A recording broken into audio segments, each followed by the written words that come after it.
So you mentioned the LTV CAC ratio. And, everyone, it likes to make it sound really complex. To be honest, it is just that question.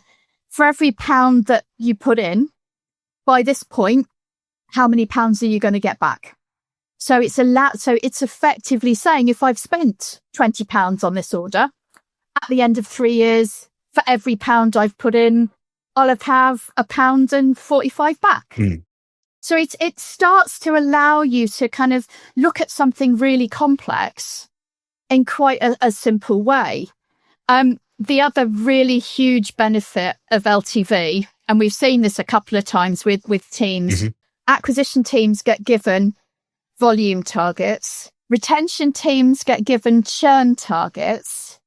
And what that often means is you get a load of probably low quality subs. Your acquisition team hits all their bonuses. And in the other room, you've got a retention team who are tearing their hair out because none of these people want to stay.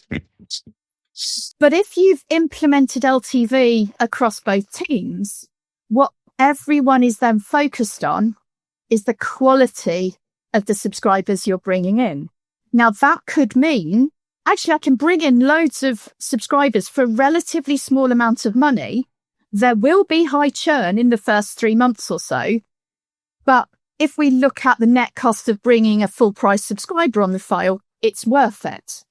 Or it might be, don't bring on all those rubbish subscribers at a really high price because you'll make the retention team cry.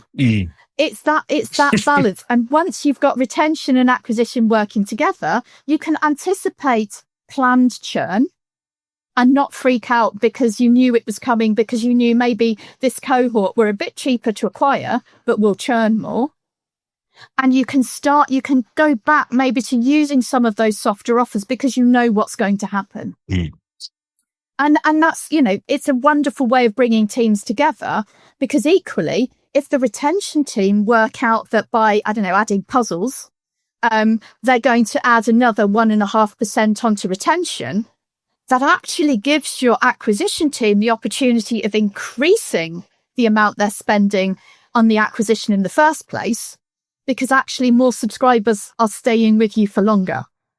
Yeah, that's really interesting. It comes back to, it sounds like anyway, because it comes back to what you mentioned earlier about generally integrating your teams, but also things like, customer service and your account managers and whomever else with the top of the funnel teams as well.